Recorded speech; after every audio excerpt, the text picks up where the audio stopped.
Chapter 16. Robert remembers. Meanwhile, Jacob and Robert are sat on their clouds. "I think it's time you and me went for a drink," Jacob says. "What? Are you telling me there are bars here?" "We got everything here. You want to go to a bar or a pub?" "What's the difference?" "A pub serves real beer." "Okay, let's do a pub then." "Rightio," says Jacob. "Come with me." He gets up and Robert follows him along a wide cloud pathway. Robert isn't overconfident that he's safe. A little concerned he might fall. "Don't worry, you can't harm yourself here. You got to learn a bit of trust." "I don't really trust anything I can't control." "Yep, and that's one of your biggest problems, Robert. Trust. Anyhow, it's time to change that." "And how are you planning to do that?" asks Robert. "I don't entirely know. So far, you're a pretty tough nut to crack. So what would make you feel a little more comfortable here?" "Well, a proper path would be helpful." Instantaneously, the clouds turn into a forest path between tall trees. Robert looks amazed, but not overly happy. "How did you do that?" "I got special powers. So how's that?" "Well, yeah, not bad. But could you make it a real street? There's not likely to be too many pubs in this forest." A cobbled street appears. It's cold, damp and foggy. Robert shudders. "Where the hell are we now?" "You wanted the path to a proper pub? Well, that's where we're going." "It's one you knew well." "What do you mean, I knew well?" "Let's just keep walking, shall we? And keep your eyes peeled in this neighbourhood. It's a bit rough. A bit like the Bronx used to be before they cleaned it up." Robert follows. He can hear his footsteps on the cobbled street. He peers through the dank yellow mist and looks down at his feet. He's startled to see that he's wearing heavy black boots. He reaches down and notices he's wearing a heavy woolen cloak. On his head, he can feel a heavy felt hat. He reaches up to feel it and realises it's a tricorn hat. In shock, he tries to reach out to Jacob, who's just ahead of him. He hears the sounds of water lapping against something and realises they're walking along a river. There's a lot of noise. People are bustling around carrying things, calling out to sell their wares. The voices are strange somehow, and the smell around him is atrocious. He's gagging and covering his nose up with his sleeve. They turn a corner and out of the mist, a building appears. A pub. A sign outside says The Tap. "It's weird," Robert says, "but I'm sure I've been here before. I know this place, but it doesn't look the same though. Something isn't right." Jacob and Robert carry on down the path, taking in the sights and sounds. He notices large rats scurrying alongside the buildings. There are many people congregated outside the pub on the cobbled street. One man has a basket full of little fish and eels. He raises his tankard at them as they pass. They push their way through the crowd and go into the pub. It is tiny, dark, full of smoke, but very lively, animated conversation, people laughing, and raised voices. There are a few men in workers' clothes, with dirty faces, wearing leather hats, wooden clogs and drinking from large pewter tankards full of foaming ale. There are a few men dressed in sailors' attire. There are a few women, but they're dressed in long dresses which are very ragged around the edges, scarves on their heads, although some are wearing straw bonnets, and they've got their sleeves rolled up. They're drinking ale out of tankards too. Many of them are smoking clay pipes. A young woman behind the bar is dressed provocatively, her ample bosom on show. An older woman, who's clearly the landlady, is keeping some of the men who've had too much to drink in order. And there's a young lad running between the tables picking up empty tankards. People are crowded round a table gambling. Most of them have very bad teeth, stained, missing, or just rotten. And large dogs and small dogs sit at their owners' feet under the tables. It looks like a picture of a Hogarth painting come to life. He can hear snatches of conversation about a recent hanging. It seems to be the local entertainment. Jacob makes his way to the front of the bar and tells Robert to order a tankard of ale. For some reason, Jacob can't be seen.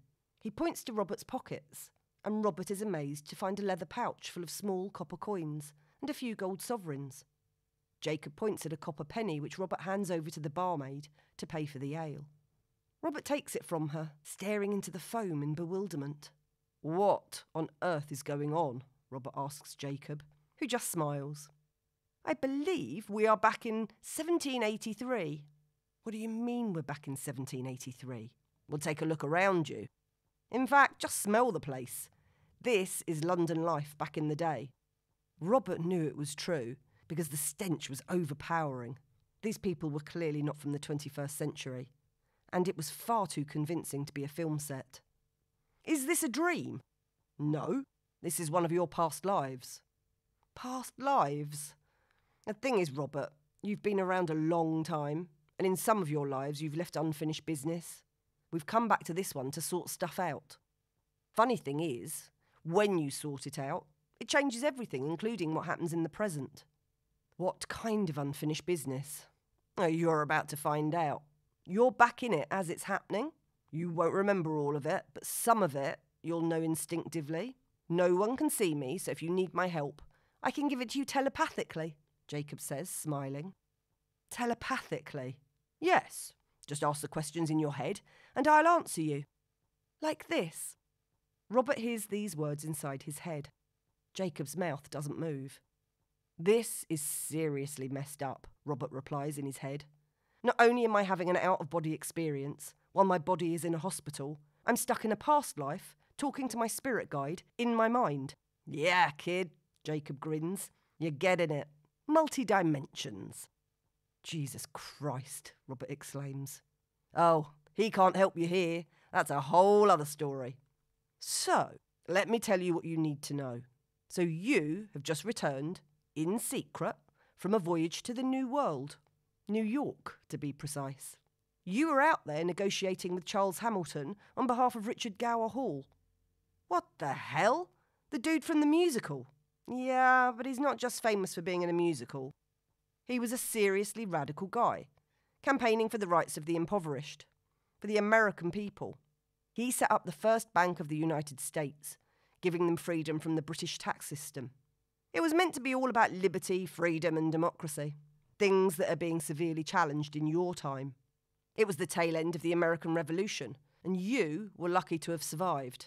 You and Richard were obsessed by the French idea of a republic, but it was dangerous work. You were there on the side of the 13 colonies. And if you'd been caught, it would have been high treason. You'd have been seen as a traitor. You'd have hung from the gallows. So you were coming back to fetch your betrothed. Except something happened on the voyage. What happened? Robert frowns. Well, you were travelling under counterfeit papers, under the name Tobias Rutherford, instead of your real name, William Pike. You were a radical political activist, working on behalf of the revolutionaries, but came back under the guise of being a trader.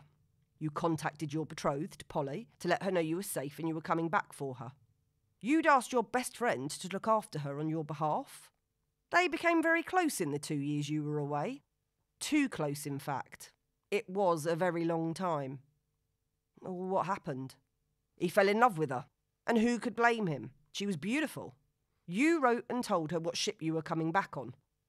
What you couldn't have known was that he intercepted your letters, lied to her, and told her that you'd been killed. What? What kind of friend does that? Exclaims Robert with total shock and disbelief. I know, it sucks.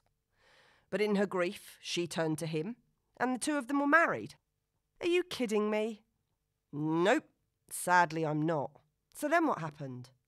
When he learnt you were coming back, he sent 2 thugs to meet you from the ship, and they tried to kill you. Holy shit. Yeah, but he underestimated you. You fought back valiantly, and the men were overpowered by other members of the crew who interrupted the fight. The men were tortured into revealing their sponsor, and you discovered that it was the man you thought was your best friend in the world. Jesus, what a bastard. So then what happened? You met him here, you surprised him, and you killed him with your bare hands. You throttled him. You were then taken away and hung in the gallows upriver, leaving Polly with 2 children, destitute, and no benefactors as she'd been entirely dependent on him. She ended up in a house of ill repute, and finally on the streets when her looks faded.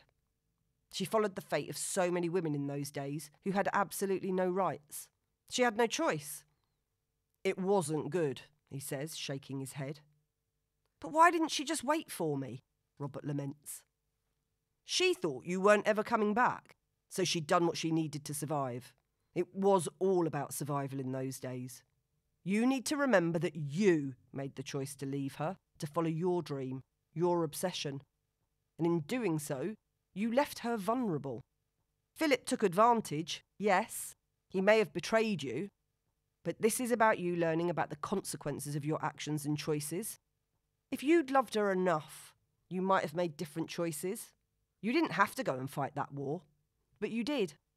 Your life was at risk every day. You have to face it.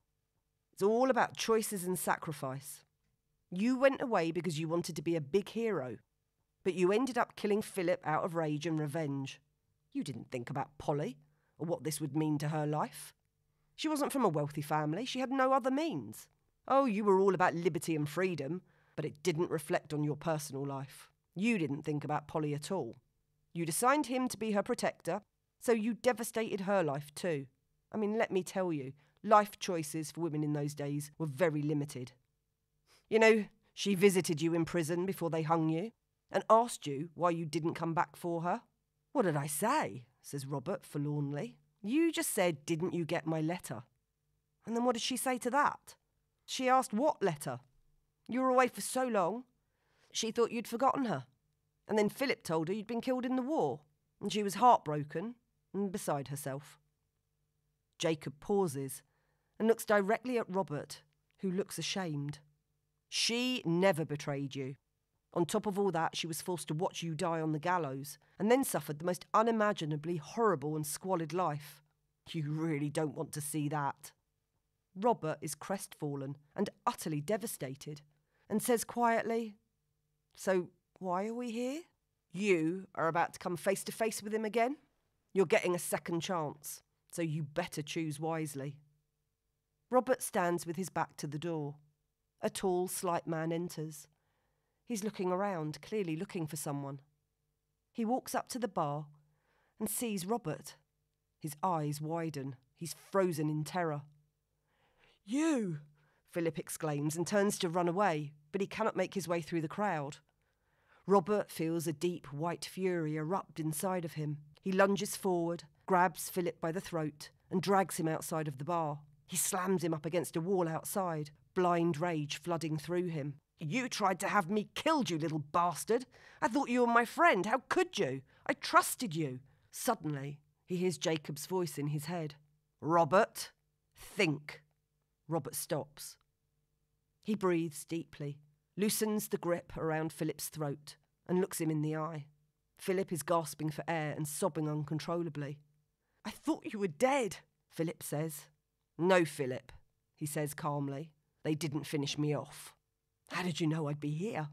The men you hired told me you'd arranged to meet them here, on this date to pay them the rest of their blood money, once the job was done. But here I am instead. How could you do that to me?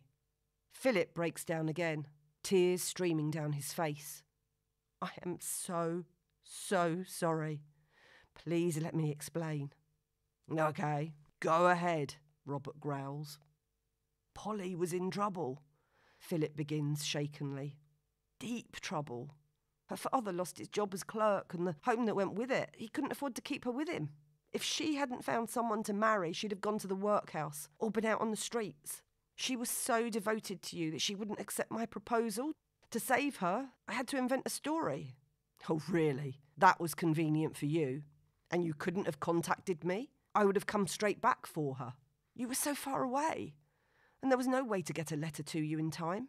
It would have taken months at least. And no one knew if you would ever actually come back. To be honest, we'd heard terrible reports about what was happening out there. So the chances of you making it back here alive were really slim. So I lied. I honestly thought I was doing it for her best. And just so you know, I really do love her. Does she love you? Yes.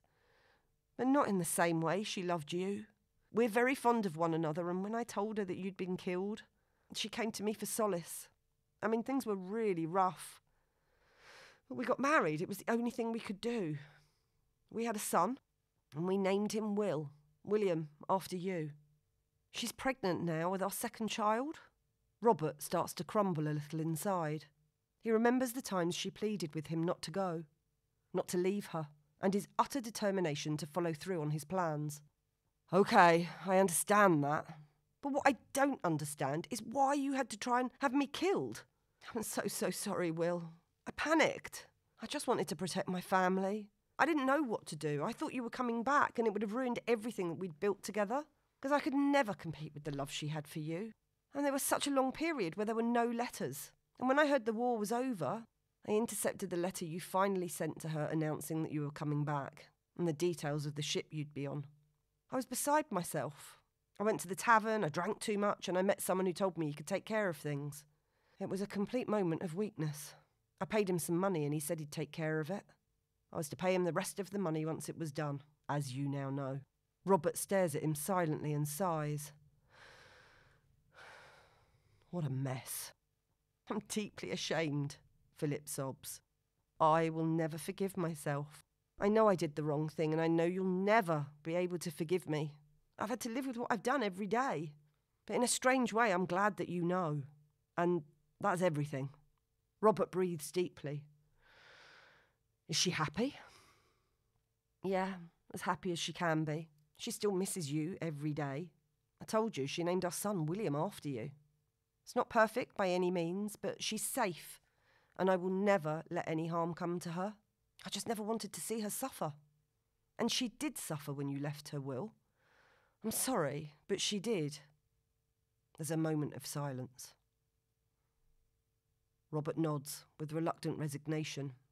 His hands drop down by his sides and his eyes well up with emotion. He whispers, "Just keep on keeping her safe then, will you?" And he starts to walk away. Philip looks at him in disbelief, but doesn't say a word. Jacob interjects loudly in his head. "Haven't you forgotten something?" "What?" The forgiveness bit." I'm not ready to do that bit yet." Have it your own way. You want to go through another life to get there, do you? Because we're going to have to keep going until you can get there." Robert turns to Philip. He takes a deep breath to steady himself and says, "It's okay, Philip." "Try a bit harder," Jacob hisses. "It's okay, Philip. I would probably have done the same if I were in your shoes. Look, be happy. Make her happy. As far as you are both aware, I'm still dead, and this never happened." The two men look into each other's eyes, nod in acknowledgement, and go their separate ways. Jacob pats him on the shoulder. "Well done, kid. You did good." Robert is still somewhat deflated. "I'm not entirely sure how I feel right now. It's a bit of a mess." "How do you feel?" "It's a combination of sadness, regret, and a bit of relief." "Yeah, well, that's a very good start. Getting you to feel something other than anger is a bit of a breakthrough." Robert smiles weakly. "I guess so." They walk away, traversing along the cobbled pathway, and they soon find themselves back on the clouds. Robert stops. "It's really strange, but they somehow reminded me of people I know." "Who does he remind you of?" Jacob inquires. "My friend from school, Dominic. He was someone at school that I trusted, and he completely did me over. He blamed me for something I didn't do and got me in big trouble. I was totally taken advantage of. I was only 10. By the time I got to the big school, I no longer trusted anyone." "It's the same person." "Oh, how can it be?" "It's the same soul, in a different incarnation. And it was partly this whole thing that triggered your dog-eat-dog mentality. You've always had to be in control. Couldn't trust anyone.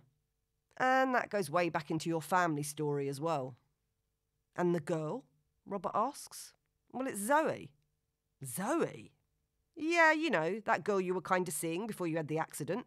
The one whose place you were driving away from the morning of the accident when you smashed into the lorry." Robert stops and looks at Jacob in disbelief. "Is that for real?" Jacob nods. "Yep, very real. It's the same people that show up from lifetime to lifetime, especially your soulmates. And Dominic and Zoe are both soulmates." "Oh. I guess that explains why when I met her, I felt like I knew her from before. And I couldn't get her out of my head, which was so not like me. Jacob laughs. Yeah, that kind of happens when you meet your soulmate. She was really annoying too, and she had that bloody dog that puked all over me. Ah, yes. He's quite a character, that one. That dog's been with her for many lifetimes. He's very protective of her. Robert just shakes his head. This is all too much to take in. I just want to go back to when things in my life were normal. Robert, your life can never go back to normal, if you get back to your life at all. Right now, you're barely alive. You're here because you have this one chance to sort things out, and right now, you need to listen and learn. That is what will get you back down there. Okay, Robert says, defeated. And then he shakes his head and snaps. Right, go on then, what do I have to do next? Jeez. Have you always been so angry? Well, what do you mean, angry? You don't even know you're angry most of the time, if at all. All that ambition to get ahead and smash people, to be a winner, is driven by fear and anger. Fear of losing out and being a nobody. And anger, that just comes from a deep sense of injustice. Robert sighs. And how do you know all this about me? Jacob laughs. Up here we see everything, remember? And I've been watching you, kid. I've watched you seething inside if someone gets ahead of you. Even if they take a parking spot. Robert nods. Yeah, I hate the bastards that do that. And I've never seen you wanting to get close to anyone. Which is why you have a series of goals and hookups rather than anything that resembles a functioning relationship. Robert nods again. So what do I do about it? You gotta heal it, kid. Yeah, but how do I do that? Well, it's time to understand the origin of the anger and fear. And I have to tell you, it didn't start with you, Robert. No? How do you mean?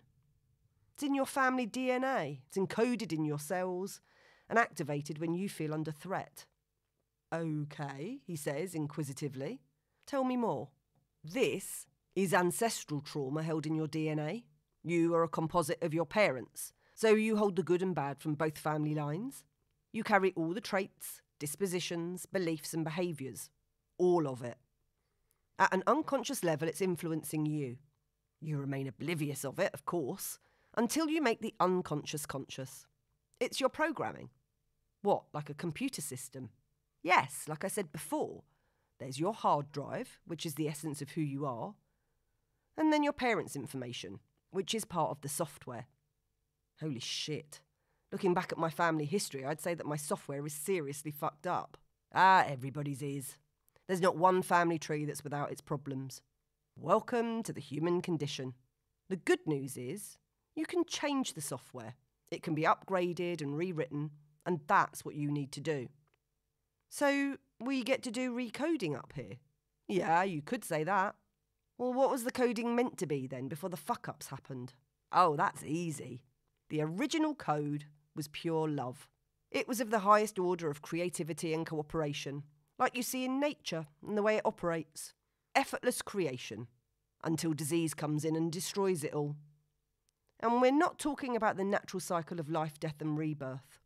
No, what then? Robert's perplexed.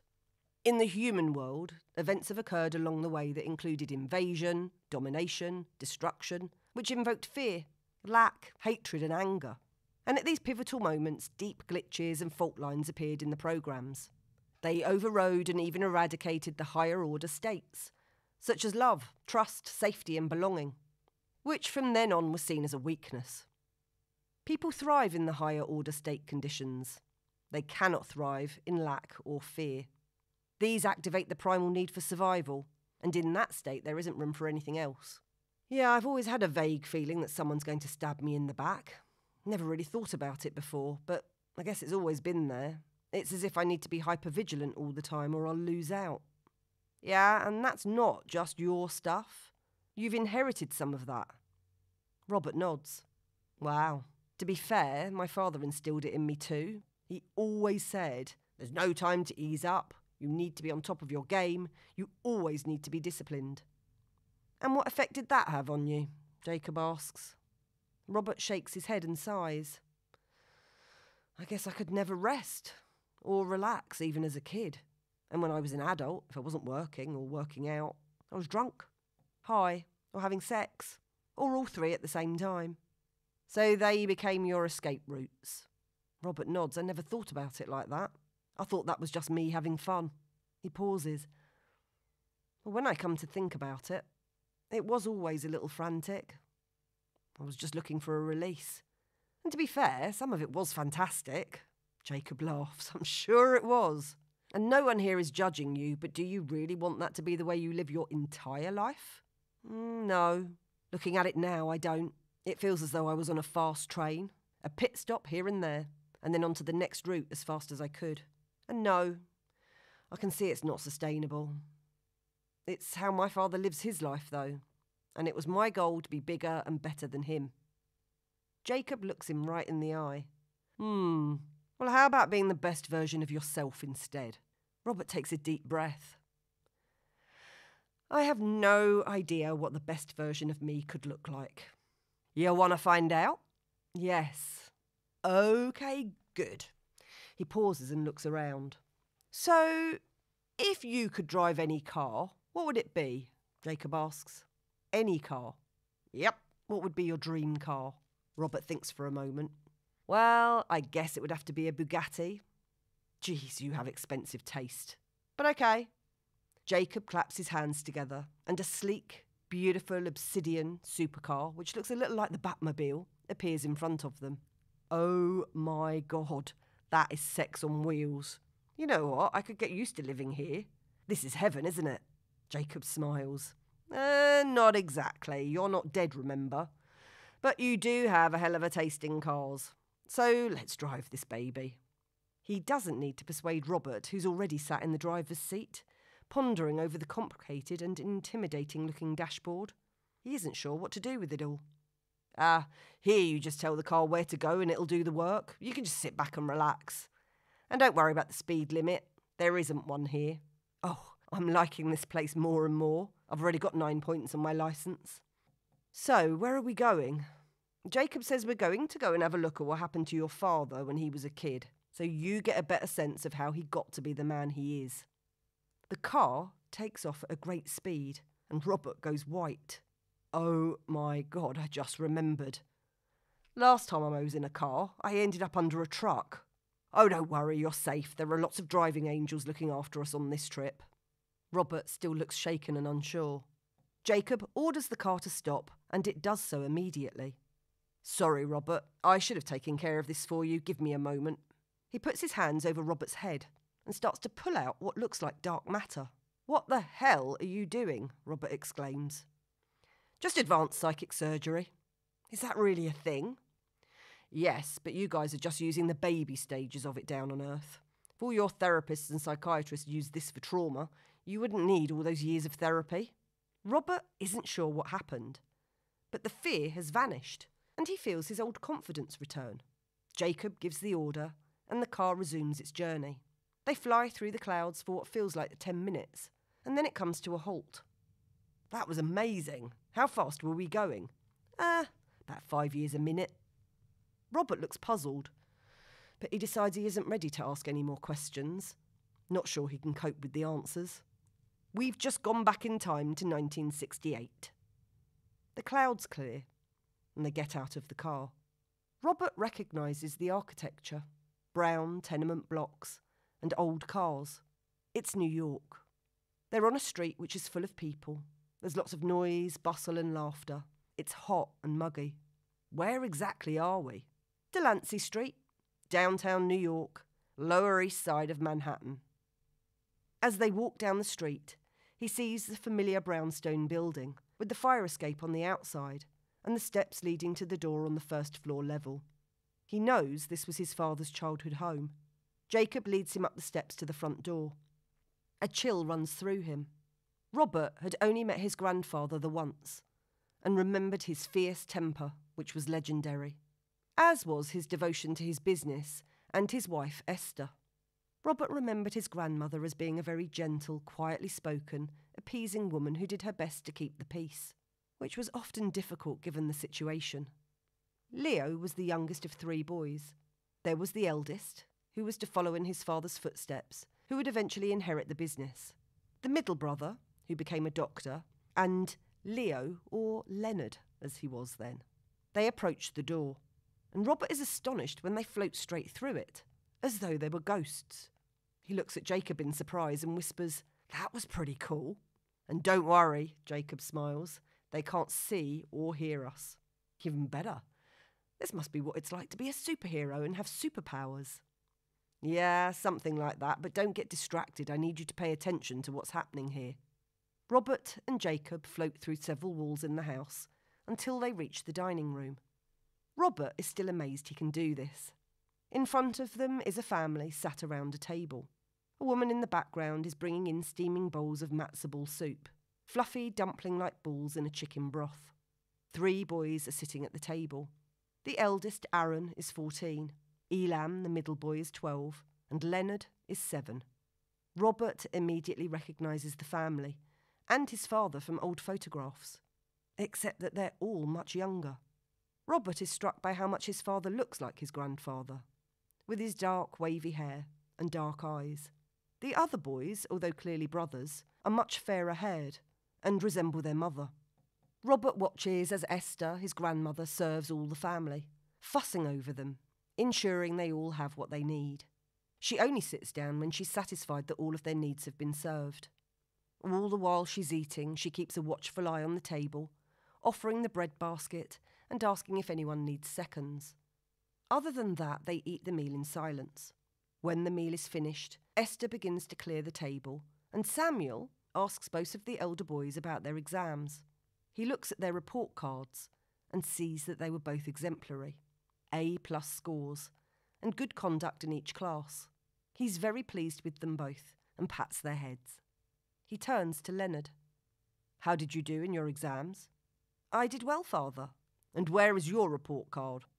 Robert can see that Leonard is dreading giving him the report card. It's a feeling he knew all too well himself. Surprisingly, he feels a little panic for young Leonard.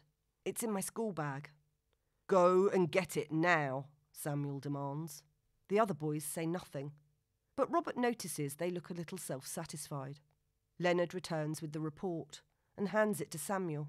He goes back to his seat. Samuel reads the list of grades out loud. "B for English. Why did you only get a B? And what's this? Needs to pay more attention and talks back to the teachers. What are you boys, stupid? Daydreaming, time-wasting and speaking back? Being disrespectful to the teachers? Why are you bringing shame on this family? You know how hard we've worked to give you a good education. You're getting the chances we never had. How dare you waste it?" Leonard says nothing. He just hangs his head. He takes a breath, looks up at his father, and says, "It's the teacher who doesn't like me, Father. I should have got an A. I told him I deserved an A." "Oh, so now you're blaming your teachers?" "It's true, Father. He picks on me, and he's not a very good teacher." "I can't believe what I'm hearing," Samuel thunders, looking at the older boys in disbelief. "It gets worse. First he gets a B, and then he blames his teachers, and then he tries to tell them their job. How dare you, little shit." As Samuel gets up, the brothers snigger at Leonard behind his back. "Right, I'm going to teach you a lesson." Robert cringes as he watches Samuel take off his thick leather belt. He grabs Leonard by the scruff of the neck and holds him over his legs. He hits him on the back of the legs with heavy-handed strokes. Leonard tries his best not to scream out, but at the final stroke he lets out a yelp. His brothers watch silently, relieved that it isn't them, and happy that Leonard has yet again taken the brunt of their father's temper. "Now get out of here. Go to your room and never bring a report card like that to me again. I will pull you from that school if you do." Leonard runs past his brothers, out of the room, not wanting any of them to see the tears in his eyes. He passes his mother, who had been standing quietly in the hallway. She turns away, pretending she's busy cleaning. Leonard fails to see the tears in her eyes. He runs past the room that his brothers share, into his own small corner room. He pushes his chair under the doorknob and throws himself onto his bed, sobbing uncontrollably. His legs are stinging and red. He wipes away his tears and sits up defiantly. "I'll show them all," young Leonard says. "No one is ever going to beat me again at anything." Robert looks at Jacob, with his eyes wide open, eyes filling full of tears. "I had no idea of the extent of what my father went through. I knew my grandpa was strict, but I had no idea." And how do you feel about him now? Robert searches for words. I don't know, it's just utter compassion, suggests Jacob. Yeah, I guess it is, nods Robert. Compassion. So, Robert, what do you think your father, at the tender age of 7, needs to know? Robert searches within himself. It's the same thing I needed. To be loved and supported. To know that someone had my back. Right. Now you get a chance to be that person. To give him the love and support he needs. How? Jacob claps again, and suddenly they are visible in the room. Young Leonard looks up, and is astonished to see them standing there. Who are you? He says, panicking. How did you get in here? I blocked the door. To be honest, I'm not sure of the mechanics of how I got here, and I'm not sure how to tell you this, but I'm your future son, Robert. Young Leonard gapes at him incredulously. No way, that's impossible. Yeah, I used to think that too. But it's the truth, and there's a very good reason why I'm here. What's that? He looks incredulously at both of them. Because you need to know something. You're not a shit. You are a clever, bright, brave young man, and I'm here because you need to know that you deserve to be loved and supported. He looks to Jacob to see if he's said enough. Jacob shakes his head and elbows him in the ribs to continue. He stutters, and I'm here for you. And by the way, Jacob says, frowning at Robert, your mother loves you. No, she doesn't, Leonard retorts. She does nothing to help me. That is because she has no power, Jacob says. She loves you more than words can say, and I know because I've seen it. She's tearing herself apart in her room right now. She's so sorry that she can't do more to help you. But make no mistake, she loves you, and she knows you're strong. At this, Leonard lights up, and there are tears in his eyes. Really? Oh, I do love her. All I ever really wanted to do was protect her. I just feel so helpless all the time. Robert is overcome with emotion seeing this vulnerable younger version of his father, and can hardly contain the intense emotion he's feeling. It's a mixture of compassion, respect, and a tinge of sadness. He steps forward and embraces the young Leonard. I came here because I love you, because there's a lot of stuff we didn't get right, but I'm told it's not too late to change it. Leonard somehow believes him and hugs him back tightly. Eventually, Robert pulls back from the tight embrace, but continues to hold onto Leonard's hand. Jacob is grinning, delighted at Robert's efforts. So, if you're my son from the future, who's this? Leonard asks, looking at Jacob. This is my spirit guide, Jacob. And don't worry, he may not look it, but he is actually a good guy. He's helping me to heal a lot of stuff. Leonard is awestruck once again as Jacob reaches over and shakes his hand. Nice to meet you, kid. And don't worry about that teacher. You're going to do just fine. Great boy you have here, he says, nodding at Robert. Oh, and by the way, Samuel loves you too. At this, the young Leonard freezes. Oh no, I know he doesn't. He hates me and I hate him too. I'm never going to forgive him or my brothers, those schmucks, he rages. He does love you, Jacob says calmly. He's just unable to show it. He has no other way. His behaviour is deeply ingrained, and it comes from way back through your ancestral line. Robert and Leonard both look confused. Ancestral line? Robert asks. What do you mean? Might just be easier if I show you. Do you want to come and find out? Leonard nods uncertainly. You'll get to ride with us in a Bugatti. At which point Leonard brightens up. Really? I love those cars. I'm going to have one of those when I grow up. Robert smiles. He knows that this is one of the things he has in common with his father, his passion for classic cars. Jacob claps and the Bugatti appears. Leonard is even more flabbergasted, his eyes and mouth wide open. Wow, this is even better than in the movies. It's like a Batmobile. Yes, says Robert, laughing. That's exactly what I thought. And you don't even have to drive it. You drive it with your mind. Hop in. The three of them climb into the car, with Leonard squeezed between them. The car takes off at a great speed, and young Leonard's eyes are open wide in total awe of the car. So, what does a spirit guide do exactly? Leonard asks Jacob. I'm kind of like a teacher, one that's watching you all the time. I'm not usually there in person, just in spirit. I help people find answers and try to steer them in the right direction when I can see they're making mistakes. He looks directly at Robert, who, even though he isn't driving the car, still has his hands on the steering wheel. However, some people, he gestures at Robert with his head, ignore all helpful hints. They are what we call slow learners. Easy, Robert exclaims. In fairness, I am getting there. Jacob reaches over and pats Robert on the back. Yes, Robert, you are. He sighs and laughs. Finally. How do you give hints if you aren't really there? Leonard asks, confused. Are you just invisible? Jacob laughs. Yeah, we're invisible, for the most part. But we do things like tapping people on the shoulder. Sometimes we drop white feathers. Sometimes we knock things off tables. And sometimes we have to make it very obvious. Have I got a spirit guide? Leonard exclaims. Yeah, of course. Everyone has one. That is really cool, says Leonard excitedly. You can meet her if you like, Jacob says. How do I do that? While you're with me, you can ask her to show herself. I mean, you won't be able to see her properly when you're back on Earth. Far out. Okay, please, spirit guide, show yourself. I want to meet you.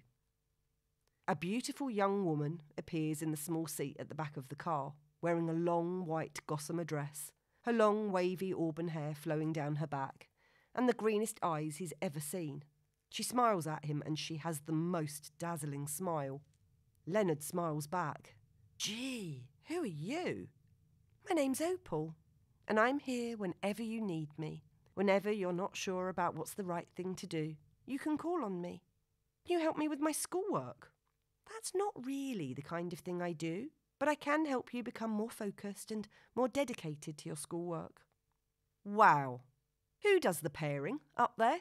Robert asks Jacob. How come Leo gets a beautiful woman and I end up with you?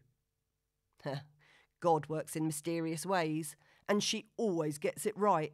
You get what you deserve, and you're stuck with me. The car suddenly comes to a halt. I guess we're here, Jacob announces. Where's here?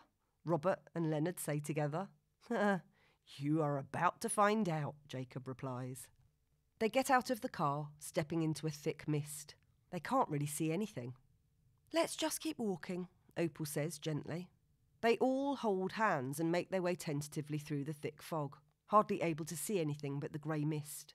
After a short while, the fog starts to become less dense, and as it clears, the vista opens up, and they catch their breath when they see a magnificent town. There is a cluster of terracotta terraces and ochre colour houses, turreted castles, round domes of the churches, a blue river running right through the centre of it all, which is spanned by elegantly arched bridges. The urban landscape is surrounded by a range of low mountains with rounded peaks. What an amazing view. Where are we? Robert asks in wonder. We are in the outskirts of Florence. More importantly, when are we in time? Robert asks. Jacob smiles at this. Geez, you are learning. Robert blushes. Opal responds. We've gone back a few centuries. This is Florence of 1482. Leonard gasps.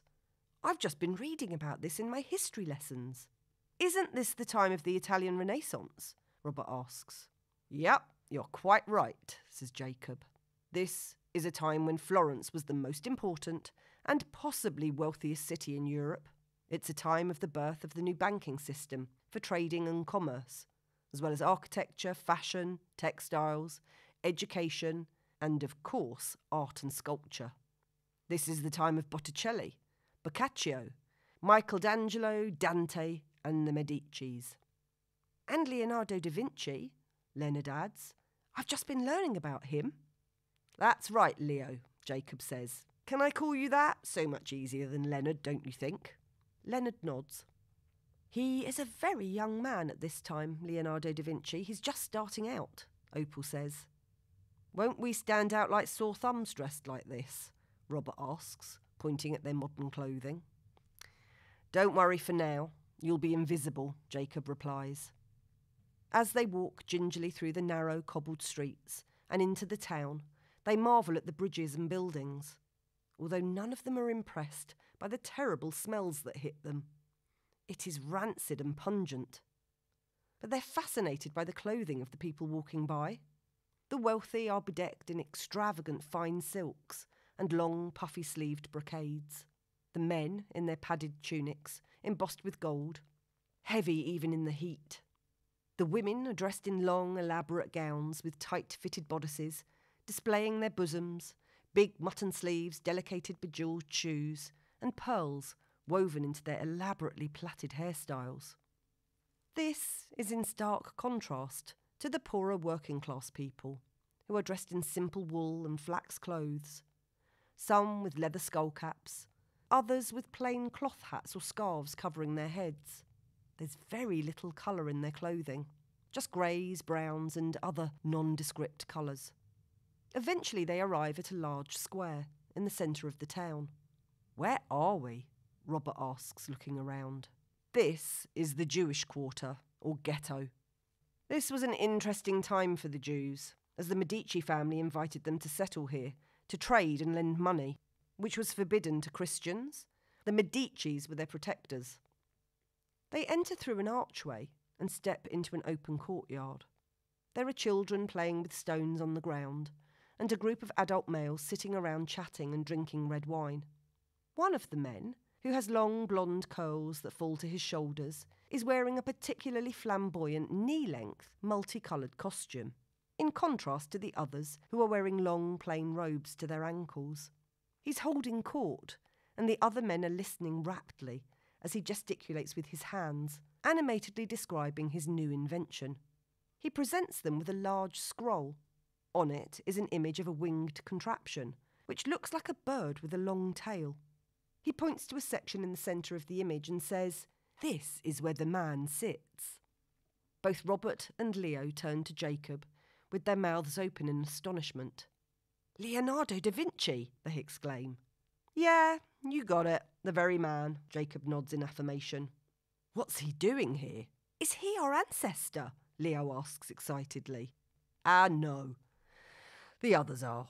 He's here because his mother, Katerina, was Jewish." "Really? I never knew that," Robert admits. "Yes, his mother was actually a slave to a prominent notary from the Da Vinci town called Piero. He loved her, but unfortunately he couldn't marry her as he was betrothed to another woman. He supported Leonardo as best he could, but it was really his uncle who brought him up. Leonardo made his own way through his own efforts, but he kept up contact with his Jewish side, which had to be kept a secret as it was the families of the Catholic Church who were his patrons. He had to be careful, but he was always a free spirit." Robert nods. "Well, that makes sense, but what's with the outfit?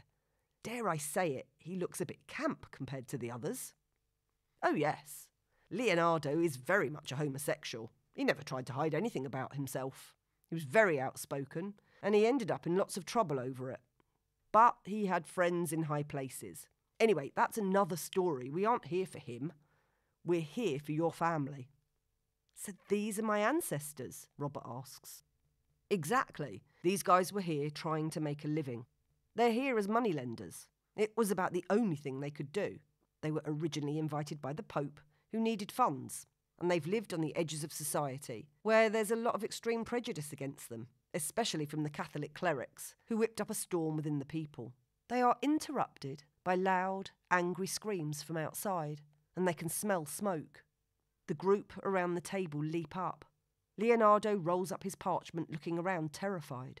Women come running out to grab the children. The men roll back several large barrels, revealing a doorway to a secret chamber underneath. The women, children, and Leonardo dive inside. The covers are put back over, the barrels return to cover them up, and the men reach for their staffs to protect themselves. They run to the archway, where they are met by an angry mob, calling out, "La peste! La peste!" Robert looks to Jacob. "What are they saying?" "Plague, Robert. They're accusing them of bringing plague to the city." "Shit, that's not good." "No, it's not. And this was purely a made-up idea. There was no plague. They were just inciting fear and hatred." "So not much has changed then?" "No, sadly not.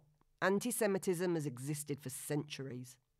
The mob break through, led by 2 men entirely dressed in black, waving flaming torches and pointing at the men. Jacob claps, and the whole scene freezes. "Who are those men?" Leo asks, terrified.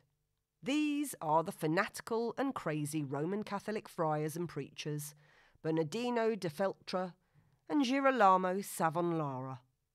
They wanted them gone." "Why?" Leo asks. "They believed their faith was the true faith, and anyone that wasn't Roman Catholic was a heretic. They especially hated the Jews because they believed that they murdered Jesus Christ.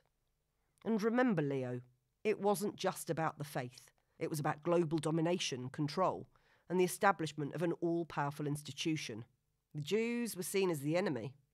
Leo nods. "Oh, a bit like the gangs at school." "Yeah, you got it, buddy," Jacob says. "Scale it up a bit, and you got the idea. It's the same principle." "But why are we here? What can we do?" "Well, at this point, the Medicis have temporarily lost their power, and that means the protection from the Jews has gone. These guys want them out. This was the beginning of the destructive cycle in your family line. It was one of success, but always followed by jealousy, persecution, and expulsion. Your family did boom and bust over and over again. Can you imagine what that feels like? To set up home, build a community and a business, and then have it ripped away from you. And not only is it taken away, but it's done in the most humiliating way, with your people bullied, beaten, and murdered. It means that your family were constantly living in survival mode. And that is now deeply active in both of your DNA programs, even today. And that's why we're here now, to heal this." "Yeah, but how?" Robert says.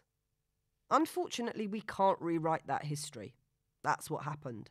What we can do is heal the trauma and the suffering that's been held in your family here and all the generations since." "Yeah, but how can we do that?" Robert asks, puzzled. "This fear of having everything ripped away is deeply entrenched in your family's narrative. It's like a blueprint, so it's not surprising that your default is aggression, protection, and the desire to win at all costs.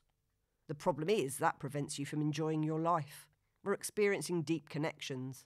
I mean, why would you bother if deep down you're afraid it may get taken away? It stops you trusting or collaborating with people. Even if their intention is good, you're waiting for them to stab you in the back." "Oh," Robert's nodding. "Right. And you're saying this all goes back to the 14th century? "Yep. For lots of people it goes back way further than that. But for your family line, it really kicked in here. So we gotta clean up this mess.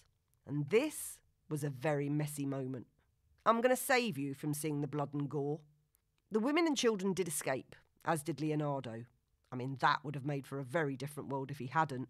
But many of the men were hurt, some quite badly, and many of them died. The rest collected what they could and fled, in search of yet another place to set up. They had to start their lives all over again. So there was separation, loss, death, humiliation, loss of reputation. It wasn't pretty. Small wonder they were mad, and very consciously they made vows to never trust anyone outside the family line ever again. This belief is what needs to be changed, if you're to have any hope." "But why would we want to change it? Surely it's right that we don't trust those people. They're really bad," Leo exclaims. Opal puts her hands gently on his shoulders and gives him an affectionate hug. "Ah, Leo, my darling, I can understand how you feel that way, but that's not the way that you heal. You need to understand why these people act this way." "Well, why do they? Doesn't make any sense. They just seem like really bad people." "Sadly, they have been fed a pack of lies about you, and they're also driven by fear. They see you as different to them, and lesser. They don't see you as having the same value. But to get over this, you cannot go to their level. You have to see beyond and go to a higher level. You may have different beliefs, but at a soul level, you are all the same. You came from the same place originally. And trust me, they have a great deal of work to do to get to a place where they can understand that. And that's why you're the ones to do the work. It's the belief in different levels of racial and religious superiority that has caused so much strife and suffering on Earth." Yeah, and don't forget the greed for power and control, Jacob adds. Opal sighs. Robert and Leo nod in agreement. It is a poisonous brew, Opal says. But how do we fix this mess? Robert asks. Is it even possible? Unfortunately, you can't heal it for the whole world, but you can heal it here in this moment with these people. And by doing so, you change the coding in your blueprint, and inevitably, that does affect the whole, because it's all connected. And if we do, what does it mean going forward? Robert asks. Well, it means being able to trust. The basis for love. Without trust, there's no love. It is the best and only place to start. Leo and Robert are silent, reflecting that this ability to trust is what's been missing from their lives. Okay, let's do this. What do you need us to do? Robert asks resolutely. You are here to re-educate these guys, Jacob declares, to remind them of the truth. Remember, Jesus taught about love, about treating others as you want to be treated. They have forgotten this. In their desire to get a ticket into heaven, they've shifted the focus from love to fear. They think what they're doing is right and that God is on their side. But I can tell you one thing. God doesn't take sides. She looks at the content of someone's heart and how much they've loved. It's time they remembered that. Leo has been listening intently. But how can we educate them? He asks. You are both here to talk to them about love and to demonstrate what it is to be loving, Opal answers. What? How? Leo responds. By radiating love from your own hearts, Opal replies. And how exactly do we do that? Robert asks, a little exasperated. I definitely don't know how to do that. Jacob pats him on the shoulder. Yes, you do. Think about your mum, your sister, and the love you had for the broad in the past life. Then focus on your heart, close your eyes, place your hands over your heart centre, and breathe into your heart. And just sense that little spark of light there. Come on, you can do this too, Leo. Just focus on your mother. Jacob and Opal watch as both Robert and Leo do as they've been instructed. They can see the transformation in their faces and the light in their hearts becoming illuminated until they're almost glowing. Awesome. I think you guys are ready, Jacob says. You can open your eyes now. When they open their eyes, Robert and Leo are taken aback when they see each other's glowing auras. You've got a golden light around you, Robert exclaims. So do you, Leo agrees. Wow, it's so cool. Love is the real superpower. It's all you need, Jacob explains. Now it's time to talk to your people and tell them what's going on. They need to know what will happen to the future generations if they don't sort this out. Robert and Leo look at him doubtfully. And don't worry, you'll find the right words, he adds. Jacob claps his hands, and the figures from Robert's family unfreeze. The mob remains frozen. His ancestors look around startled. Robert and Leo step forward. All of them are now visible. Please don't be afraid, Jacob says. These guys are part of your family. Although they come from the future, they have important work to do so your family can flourish and thrive, not live in fear. You are all safe for now, so let's release the women and children. They need to hear this too. The men roll back the barrels and open the trap door. The women, children, and Leonardo tentatively come out of their hiding space. They cannot believe their eyes when they see the frozen mob, the two strangely dressed, glowing figures, and Jacob and Opal. Robert and Leo here are your family, just from the future. They're here to change your family's destiny, Opal declares. This better be some kind of miracle because we're about to be slaughtered by a rabble, one of the men cries. Leonardo is very intrigued. How did you get here? He asks. In our Batmobile, pipes up Leo. And what, pray, is a Batmobile? Leonardo asks. It's a car, explains Leo. And what is a car? It's a vehicle with 4 wheels to transport people over land. This one flies too, Leo says. Leonardo is astonished and overjoyed. So my vision is true? In the future, men do fly? Absolutely, Robert adds. We have jet planes that travel near the speed of light, supersonic trains and rockets. In fact, we've even been to the moon. Leonardo is beside himself with excitement, but Jacob coughs. I hate to interrupt the party, guys, but you have work to do. Shall we get back to it? Yes, sorry, Robert says, but a lot has happened in 500 years. Precisely, and not all of it good, Jacob adds. Let's clear up what we can. I do have other souls I need to look after, you know. Souls? Leonardo exclaims, looking at Jacob. Are you a soul guide? Yes, and don't worry, there's a whole team working hard for all of you guys. He points at Robert. You want to tell them who you are? Robert nods and turns to the group who are listening silently. My name is Robert, and this is my father, Leo. The group look at him baffled. Yeah, I know, it's complicated. We travelled back in time to discover when our family got messed up. Apparently it started here. How? A woman asks. Because of what happened here, Jacob continues. You guys began a belief that no one outside of the close-knit family could be trusted, and sometimes not even those in the family. This is causing major problems for you all. To be happy, successful people, you have to learn to trust. You need to know that not everyone is like these guys. They're just one faction who've been indoctrinated by the powers that be, who use hate and bigotry as their weapon. Okay, one of the elder men asks a little uncertainly. We're about to be slaughtered here, so exactly what is it that you want us to do? You need to be more powerful than them, Jacob says. Ah, are you going to give us more powerful weapons? Asks one of the younger men excitedly. Yes, Jacob says, nodding. You are going to be filled with the power of love. They won't stand a chance. The men look at each other extremely confused. Is that all you got? The younger man exclaims scornfully. You will find, Opal says, that it is more than enough. You need to change your focus from fear to love. Well, right now, that seems a bit impossible as we're all terrified, the elder man says. Don't worry, Jacob says. We are using divine intervention. It's our superpower. Jacob and Opal stretch out their arms at shoulder height, their bodies forming the shape of a cross. And as they do so, a dazzling light appears to radiate from their heart centres. The group place their hands over their eyes as the light is so bright. The light streams from them and radiates out until it surrounds the entire group, including Robert and Leo. Jacob claps his hands together and a portal of light opens up above them, showering them all in a supercharged field of energy and light. Wow, this is so cool, Leo cries out. What's happening?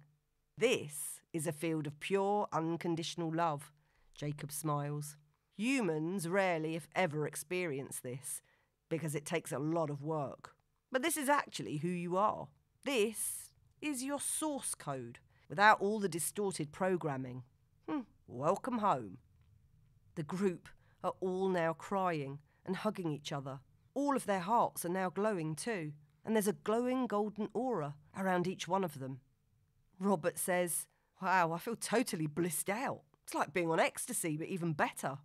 Opal laughs. Can you just imagine how different your life would be if you always felt this? If you remembered this was your true nature? To love, unconditionally. It would be unrecognisable, Robert replies, shaking his head in disbelief. Jacob calls the group to attention.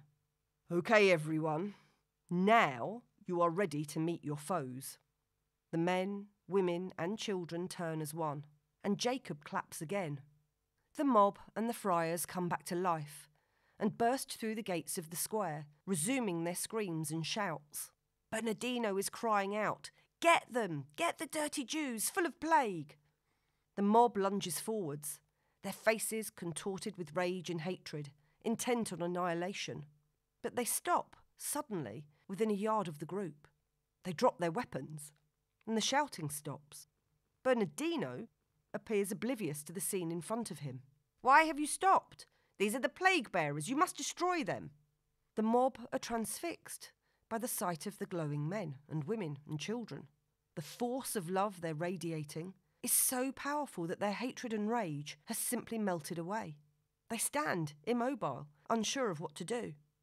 The Jewish men, women and children open their arms and step forward to embrace the members of the mob, who hug them in return. There's a lot of crying on both sides and a lot of apologies. Bernardino and Girolamo look on in horror. Bernardino turns to Girolamo. "What Jewish sorcery is this? This is beyond us. We must depart in haste." And they turn on their heels and flee. Opal turns to one of the Jewish children. "Tell me," she says, "having witnessed this, what do you now believe about trusting others? When we radiate love from our hearts, we become love. We attract love and we're safe." One of the men steps forward. "Thank you for this great gift, this great learning. We will never forget it. You wondrous beings have shown us a different way to live. Through love, not fear. We will remember." Jacob nods. "Well, good. I'm glad you got it. But now it's time to go. We must leave." Leonardo disentangles himself from a deep hug with one of the men from the mob. "No, you cannot leave now. I need you to share with me how these flying machines really work. I need to know about the cars."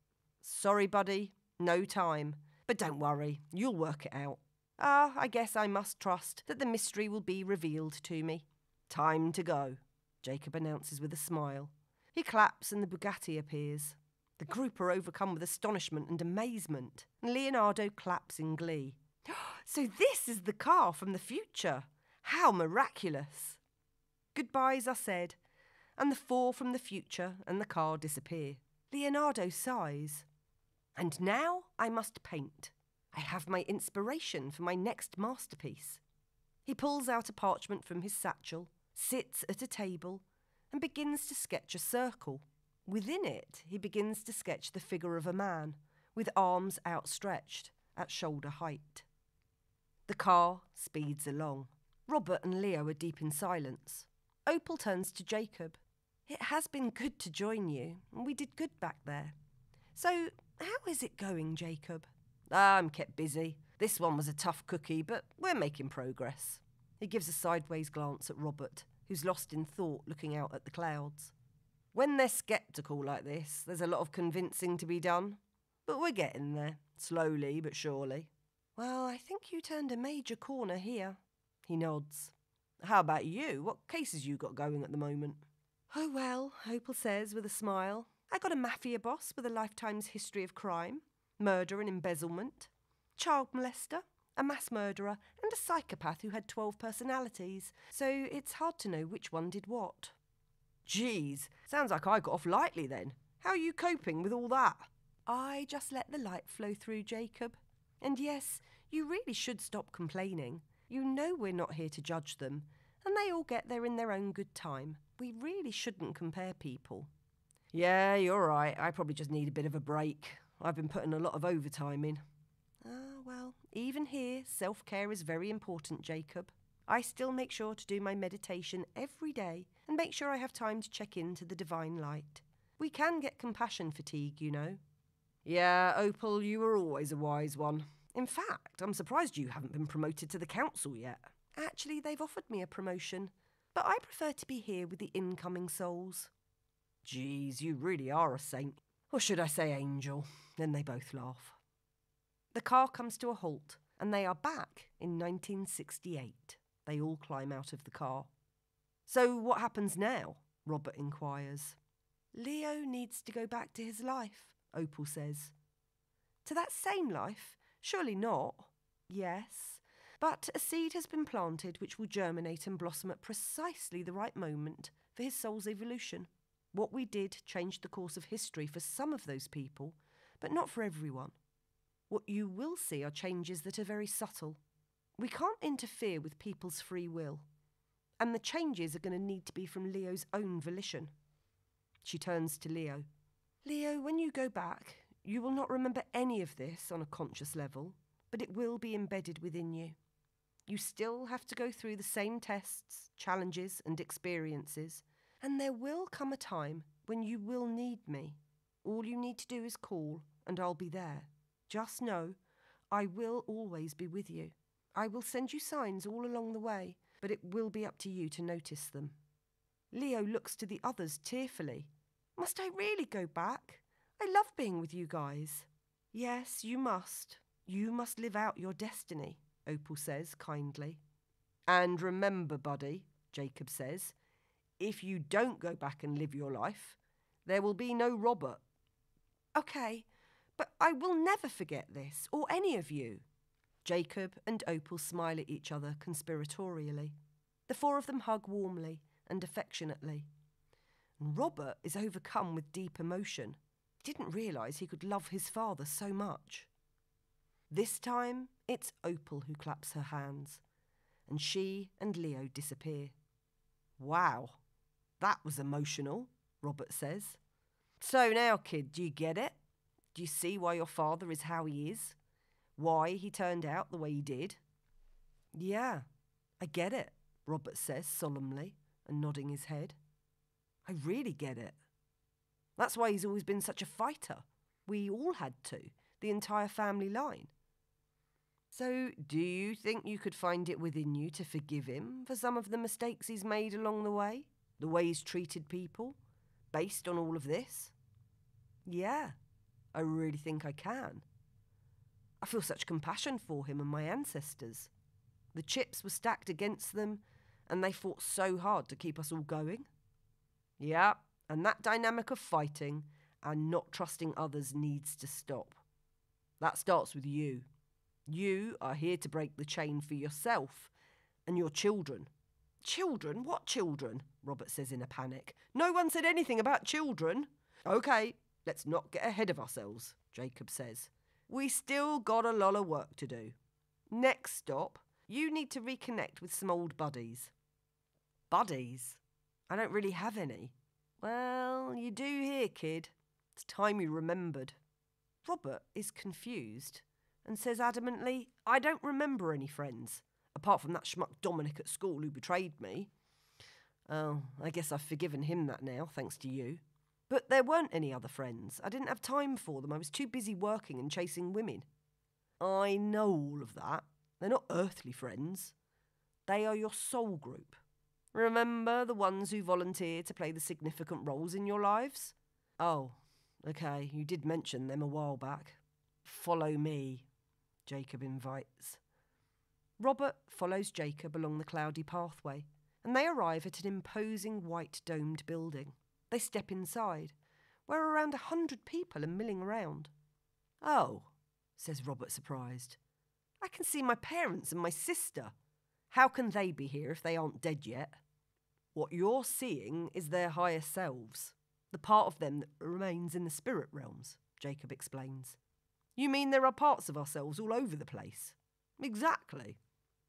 Your soul is currently split into many different bodies, in many different lifetimes, and in many different spaces in time. What do you mean? Come on, that's a lot to get my head around. I thought you just had one lifetime at a time, one after the other. No, but I can see how you would think that. You're working with chronological linear Earth time, but time doesn't exist in the same way here. It's quantum, meaning it's all happening at the same time. It all depends on where you put your attention. It sounds like something out of the Matrix. Jacob laughs. Yeah, a little. But here, you're actually outside the Matrix. This is you in the free world. I know it's hard to comprehend the fact that there are many versions of you at once. It is. So why are there so many versions of me? Because you have to experience everything. Good and bad, rich and poor, health and sickness, and the entire range of emotions. Up here, you choose your tests, which help you develop and evolve your soul. You can't do it all in one life, it just isn't possible. Well, what happens if I don't pass the tests? Well, you have to go back in another life and do it again, until you get it right. Bit like what you did with William. Well, that sounds like I may end up being reincarnated forever then. Not with my help, you won't. You're here to do the fast track, so you don't have to do that. And we're going to take a look at some of the things you signed up for. Some of the agreements you made along the way, because some of them are in need of updating. Well, how do I do that? You pass the tests, and then you can rewrite them. Okay, and how will I know which ones are the priority? Oh, leave that to me. Anyway, there are a lot of people you need to meet. They've been looking forward to seeing you. Jacob says with a smile. Robert looks up and sees his grandmother approaching him with outstretched arms, her eyes full of love. She looks ethereal but is still able to wrap him in a warm embrace. Robert, darling, everyone's here. We're so pleased with you and your progress. And you've done some great work since you've been up here. How do you know what I've been up to? She points to a large translucent screen on the wall. Oh, we see everything here. We've been following your journey. I'm sure there have been many surprises for you, and we're here to unveil a few more mysteries, especially the reasons why you needed to experience all of this. As your soul group, we've all agreed and volunteered to work on the same theme. We just all approach it in different ways. Oh, I see, sort of. So what is our theme then? As a group, we chose to work on issues surrounding trust, because trust is the foundation of love. And the lesson's always a variation of love in some way. We've all struggled with trust in our various lives. She gestures to the others in the space. But you, more so than most, for obvious reasons. What obvious reasons exactly? Oh, Robert, because you have the biggest heart of us all, the greatest capacity for love. And in your current life, if you do ever get back there, the greatest opportunity for redemption ever. And that benefits us all. But if you fail, you get to stay on the merry-go-round of messy test lives, and we all suffer. Geez, no pressure then, Robert says with a sigh. Jacob slaps him on the back. Ah, you got me, kid. Don't despair. We got this. I'm willing to do whatever it takes. Robert looks around at the hopeful and expectant faces of these souls, who are all so familiar. He just hopes, with all his now opened and still glowing heart, that he doesn't let them down.